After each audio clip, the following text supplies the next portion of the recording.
It showed up in my inbox at 3:12 p.m. Not a threat, not a warning. Just an automated message from a mail forwarding service I barely remembered signing up for when I was 19. Subject line: Policy change confirmation, Metro Star Life. No salutation, no context, just a PDF attachment. At first, I thought it was spam, but the sender domain was clean. The attachment loaded fast. It was a life insurance policy. Owner, Marcus L. Greer. Insured, Naomi Greer. Relationship, niece.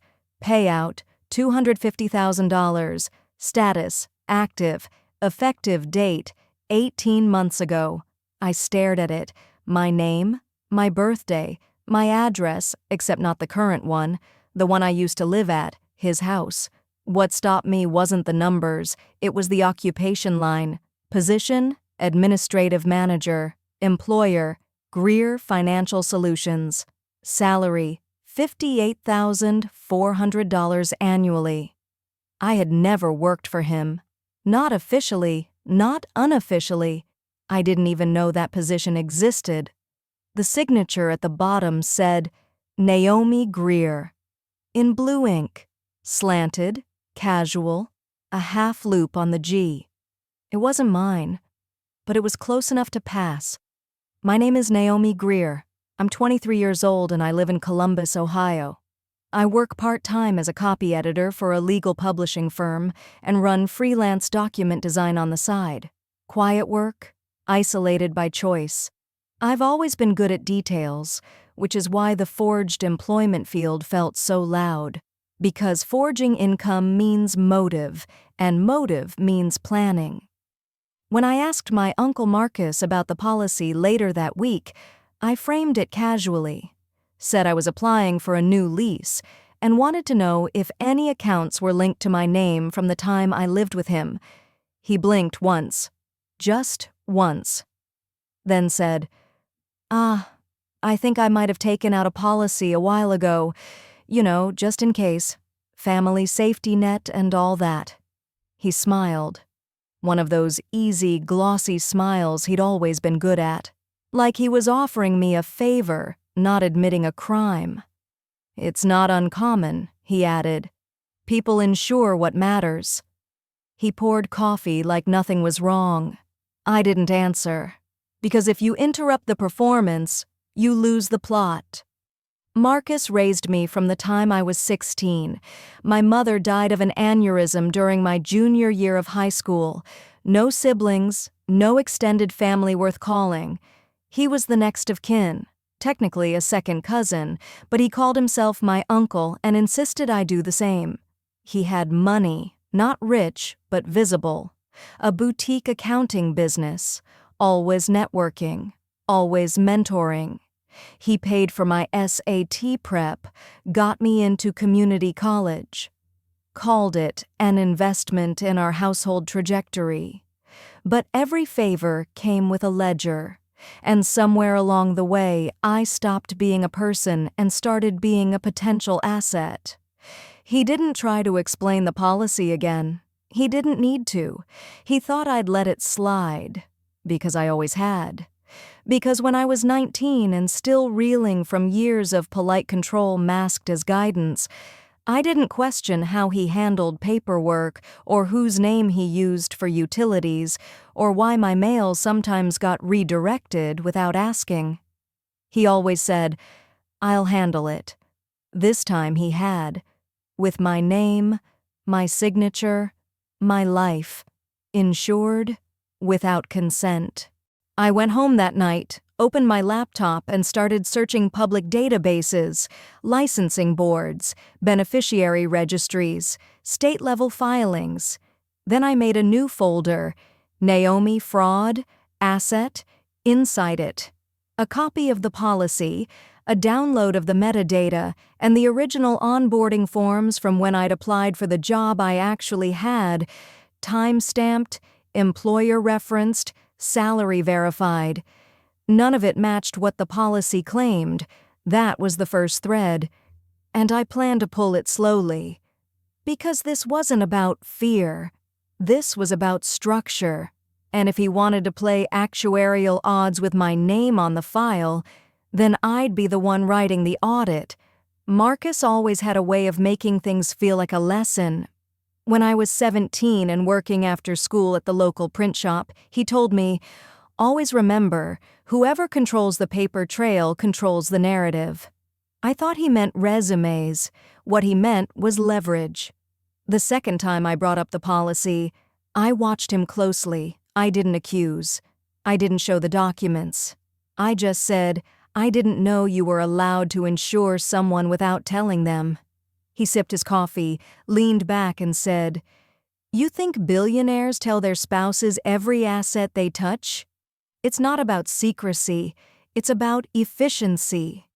There it was, his tone, polite, patronizing, wrapped in logic so smooth you might mistake it for wisdom. Then the bait. "I thought you'd appreciate that, being a detail person." He didn't deny forging anything, because Marcus never denied. He reframed. He used to say things like, "When people think they owe you, they follow." And, "If it's not illegal, it's just clever." He believed in loopholes, in fine print, in the gray zone between morality and technicality. To Marcus, ethics were for people with no vision. He saw himself as strategic, a provider, a man who deserved return on investment. And I had been his longest-term investment. After my mom's funeral, Marcus didn't comfort me. He handed me a planner, said, "If you want stability, you'll need a system." He filled in my first month of pages himself. SAT prep, chore charts, college application reminders, therapy, with his friend who owed him a favor, and 3 networking events I didn't ask to attend. I called it guardianship. It was onboarding. He never hit me, never screamed, never withheld food. He just made sure every decision that wasn't his came with a quiet cost. Didn't want to take community college classes, he picked? Then no extra allowance. Didn't want to live at home past 18? Then no co-signed apartment. Didn't want to intern at his friend's financial firm? Then I could find my own insurance. He always made it sound like I had a choice, but every no cost me something I hadn't agreed to offer. The life insurance policy wasn't a surprise. It was the natural extension of his logic. Why not make my body part of the asset map? He used my name the same way he used his car lease or business contacts, as a tool. And I knew him well enough to guess what came next. He'd ride it out, hope I'd cool off, then reframe the whole thing as a misunderstanding, maybe even apologize in a vague, theatrical way. "I should have looped you in sooner." And pivot into a story about how it was for my safety, how he just wanted to protect the household if something ever happened. He wouldn't confess. He'd clarify, and make me look ungrateful for not appreciating how forward-thinking he'd been. What he didn't know was, I'd already been through his trash. The week after I found the policy, I visited under the excuse of grabbing old mail. He left for a meeting. I stayed 20 minutes longer.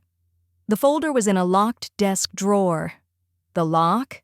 Same generic model he'd used for his liquor cabinet when I was 17. I'd picked that one back then with a bent bobby pin.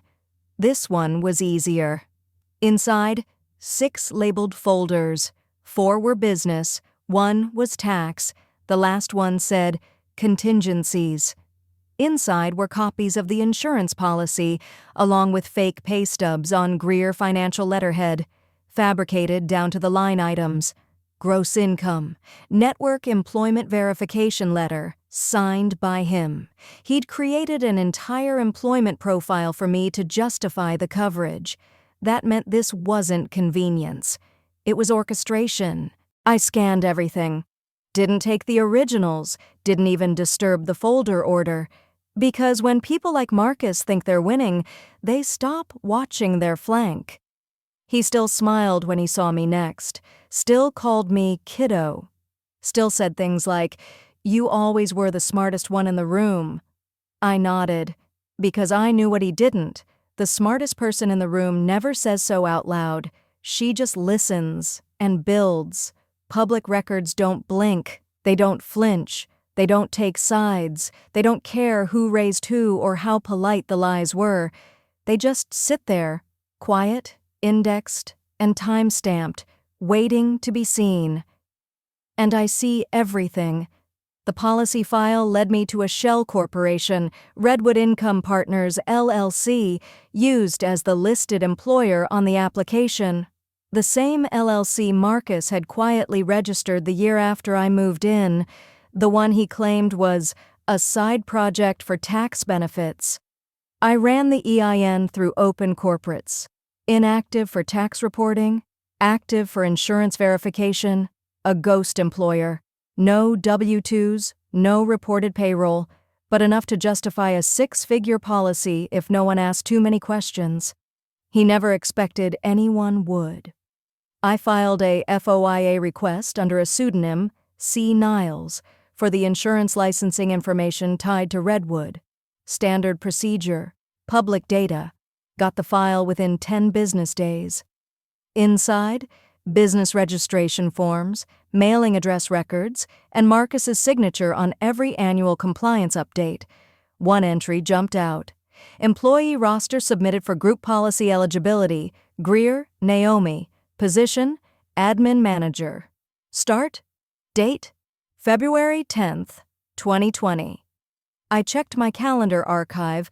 That week I was recovering from strep throat. I hadn't left the house. I hadn't worked anywhere. The only file I opened was a draft freelance invoice for a travel blog I never finished editing.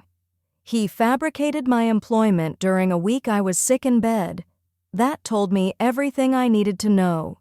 He didn't just use me for the policy. He needed my supposed income to justify the coverage. He needed it to look like I was contributing so the payout wouldn't seem exploitative, and once the forms were filed, the risk was passive.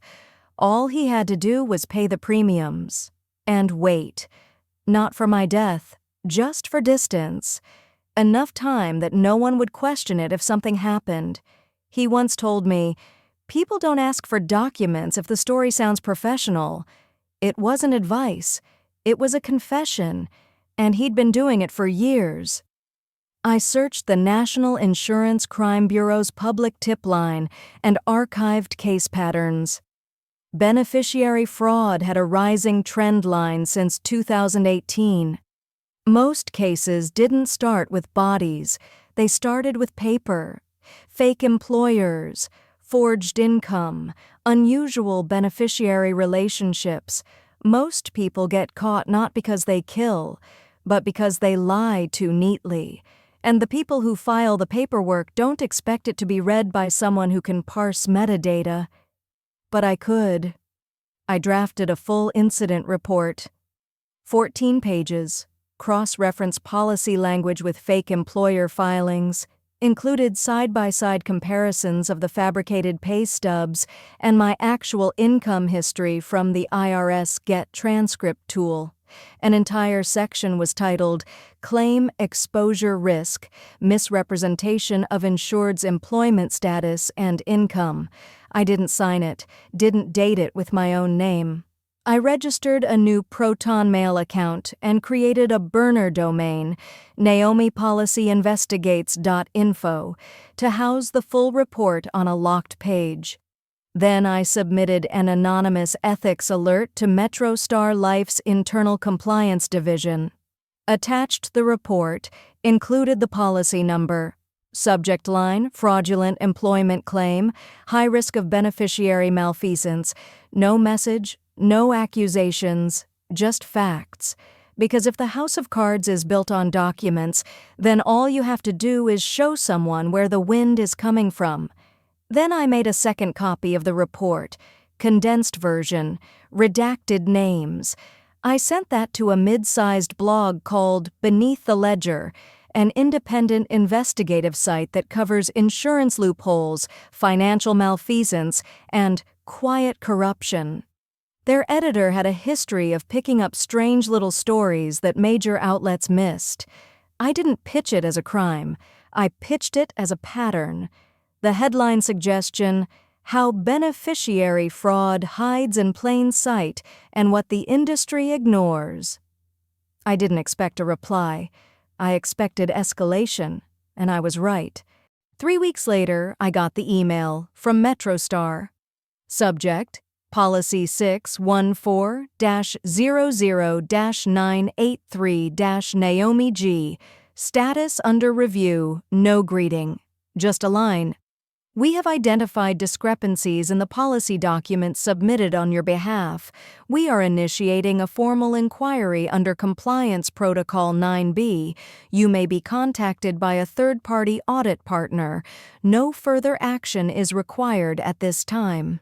That was code for "we know," and they weren't going to bury it. Not this time, because I gave them enough to investigate. And Marcus? He didn't know it yet, but the first domino had already tipped. Marcus didn't suspect a thing. He still texted on Sundays, still sent me articles with captions like, "Thought you'd like this," and "Just keeping you sharp." Still played the role of wise uncle with a touch of mentor, a man who sacrificed everything for family, for me. But by week 4, MetroStar's compliance team had forwarded the case to their external investigation unit. They didn't need my testimony. They had the documents. And Marcus? He'd created a trail thick enough for a high school civics student to follow. A fake W-2, a forged offer letter, and a payroll report downloaded from a free Excel template site. Sloppy. The kind of fraud that relied on no one double-checking anything. The kind of arrogance that gets punctured quietly with a certified letter and a compliance notice. When the audit launched, I didn't get an alert. I got a notification. Quiet and technical. A credit monitoring service pinged me. An employer inquiry has been submitted to the SSA under your name. Only one employer had listed me in the last 12 months. And I had never worked for them. Marcus had. He emailed me a day later. Subject line, "Quick Q message. Did you get anything weird in the mail from MetroStar? I think they're doing an internal compliance thing, probably random. Let me know." I didn't reply. That silence? That was the start of his unraveling. Because Marcus didn't fear conflict, he feared opacity. Not knowing what I knew, that made him spiral. 2 days after that email, the blog post went live. Beneath the Ledger published the story under their System Exploit series. Title, "How a Fake Pay Stub Unlocked a $250,000 Life Insurance Policy and Almost Worked." They never named him. They didn't have to. It was all there. The forged employer records, the timing, the policy type, the cross-check failure at underwriting, the insider workaround. And the red flag trigger? An anonymous source who submitted original and altered tax forms side by side.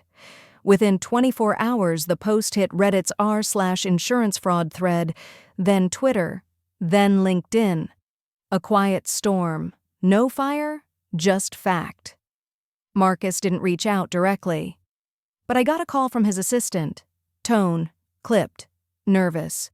"Just wondering if you've been contacted by anyone regarding a policy review involving your uncle?" Totally standard. He's handling it. But he asked if you could confirm your employment history just so everything lines up. I didn't answer her questions. I gave her a sentence. "Please ask him to direct all inquiries through legal." Then I hung up and ordered a frame for the MetroStar letter. It arrived 5 days later, white envelope, formal seal. Inside, per investigation reference number 00471-AZ, MetroStar Life has formally closed policy number 614-00-983-Naomi G. Due to confirmed material misrepresentation at the time of application, all associated liability and beneficiary clauses have been voided. No further action is required. No record will be retained in your insured file. Translation: you're clean, he's not. That same week, the Department of Insurance issued a review notice for Redwood Income Partners LLC, publicly accessible, short, dry. Licensing for financial services entity currently under administrative review.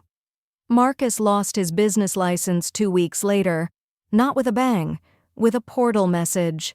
The last time I saw him was accidental, a grocery store parking lot. He was on the phone, pacing, saw me from across the lot, paused, lifted his hand like he might wave. I didn't wave back, didn't change expression, just stood still long enough for him to understand. I wasn't confused. I wasn't afraid. And I wasn't passive. Then I got in my car and left. The frame I ordered arrived the following week. I slipped the MetroStar letter inside and placed it on a shelf above my desk. Not for vengeance, for record-keeping. It sits between my degree and my copy of the blog post printout, because some people collect souvenirs. I collect proof. Marcus didn't need the money. He had rental properties, equity, leased luxury. This wasn't desperation, it was calculation, and I was convenient. The fallout wasn't public at first. Licensing reviews don't get press unless they trigger criminal charges or class action patterns. But in financial circles, especially small-town ones, disappearance is louder than headlines. Vendors stopped calling. His firm's website redirected to a broken Wix template. 2 networking group profiles went inactive. He didn't post anything, just went quiet. The man who once spammed his Facebook feed with hustle quotes and seminar selfies vanished. The last post before the silence? Reputation is the compound interest of character. Pinned, still there, still delusional. He emailed me one more time. Subject: I assume this was you. The body was short, 5 sentences, all precision, no apology. You really want to burn every bridge? I took care of you when no one else did. That policy wasn't malicious, it was just preparation. You could have come to me, but I guess you wanted an audience. That word, audience, told me everything. He thought this was a performance. He couldn't imagine a version of me that didn't need validation. He didn't understand that I didn't want a confrontation. I wanted a correction. I didn't reply. I sent him nothing. Because the final move wasn't rage. It was removal. A month later, I received a small manila envelope in the mail. No return address. Inside, a check for $1,000. Memo line: no hard feelings. Folded around it was a printed photo of us. Me at 16, him with his hand on my shoulder, grinning. My smile in the photo looked rehearsed. I shredded both, because a bribe disguised as sentiment isn't restitution. It's bait, and I was done swallowing hooks.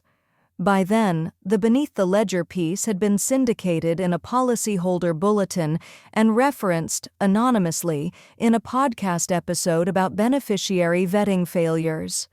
I didn't submit a follow-up, didn't comment online, didn't even browse the comment section. Because this was never about making noise, it was about removing the shield he thought would protect him. A fake employer, a silent niece, a lie that lived in the gray space of paperwork no one bothers to verify. I verified it. I turned over the right rock, and let the light do the rest. The framed letter stays on my desk, not for gloating, for discipline, to remind me of what it looks like when someone assumes you're disposable, and what it takes to prove them wrong without a single raised voice, just records, just clarity, just control. The worst part of betrayal isn't the act, it's the narrative that follows, the version where they're the providers, the protectors, the misunderstood architects of your survival, the one where your anger is rewritten as instability, where your silence becomes proof of ungratefulness, where their deception is reframed as necessary. I'd lived with that version of the story for years. The Metro Star letter didn't fix it. It simply proved I hadn't imagined the blueprint behind it. When I scanned the document, the header read, "Final Determination, Policy Nullification." It wasn't dramatic. No bold letters, no exclamation marks, just clean legal language.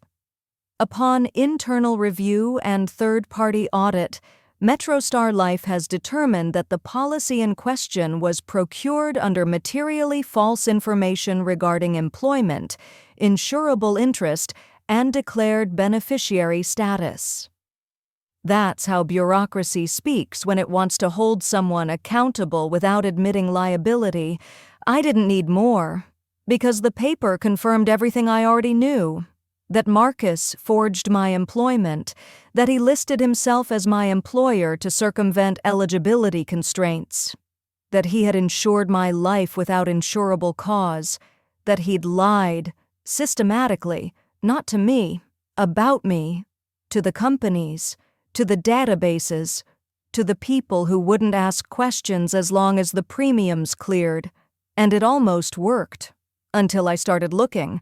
I kept a second copy in a file labeled Case 614-00-983, Outcome Evidence. Inside it, screenshots, metadata trails, time-stamped versions of the fraud report, my cross-referenced income history, the redacted blog excerpt, and 3 flagged policy citations on beneficiary risk loopholes.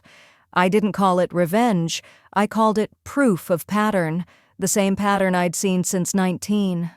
The way Marcus used my dependency as leverage. You're lucky I stepped in. You don't know what you'd be without me. You think the system would have done better? It was never help. It was hostage logic. And now he couldn't rewrite it anymore. I received one more message after the policy was voided, this time from a shared contact, one of his old business mentors, someone I barely remembered from a New Year's party years ago. A LinkedIn message, surprisingly direct. Just heard what happened with Marcus. I don't know what's true, but I hope you're okay. If you ever want to talk or need a referral, reach out. I didn't respond.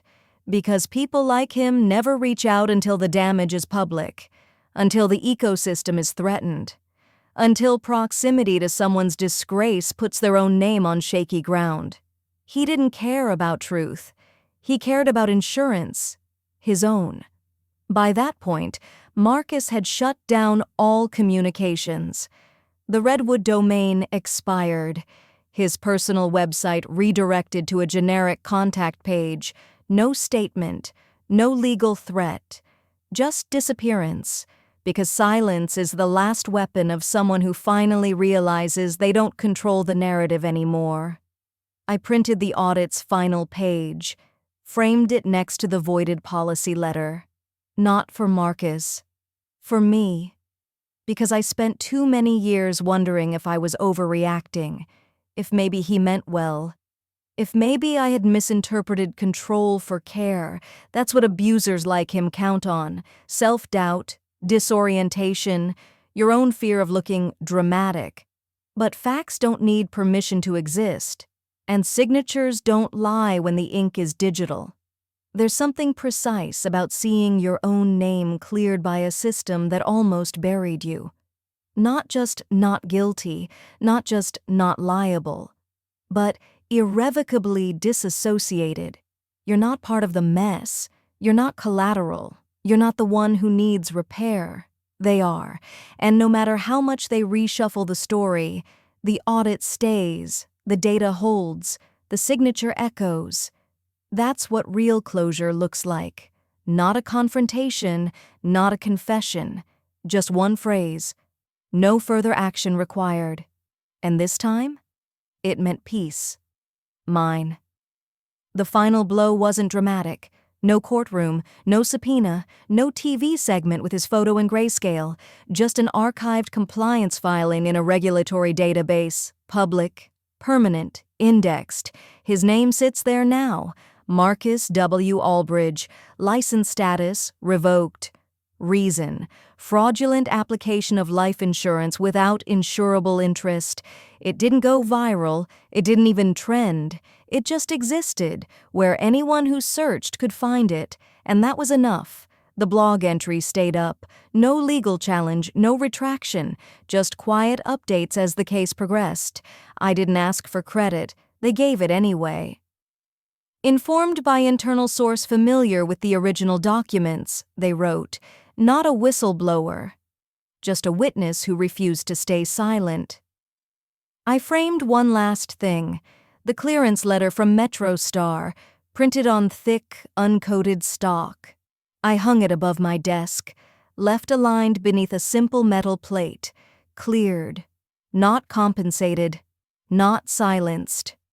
Because people like Marcus operate in shadows, they count on ambiguity. They rely on a system where lies are faster than truth, where paper trails get lost in piles of technical errors and clerical oversights. But now he had a paper trail he couldn't control, one that won't expire. He tried to call me once more, a burner number. I let it ring out. The voicemail was short, muted, like someone sitting too close to shame. You really think this changes anything? We're still blood. I deleted it. Because blood is not accountability, and family is not immunity. 6 months later, I received a letter from the Department of Financial Services, not addressed to Marcus, to me. Your report helped us identify a pattern of policy abuse. We've used your submission to update our training procedures and internal audit checklist. Enclosed is a formal notice confirming that you bear no future liability in relation to policy number 614-00-983. There was no check, no gift, just a sealed envelope of truth. It weighed more than any apology ever could. Sometimes I wonder what would have happened if I'd ignored the file, if I'd chalked it up to a clerical error or just let the policy sit dormant. But I didn't, because I understood something Marcus never did. Silence is not the absence of harm. It's the breeding ground for it. He wanted a quiet policy, a silent contingency plan in case his investment failed. He got something else, a public record. The last thing I added to the case file was a single sentence, typed, centered, final. I didn't burn the bridge. I reported it. And now? He doesn't have insurance. He has a file. And I have closure. Cold, clean, documented.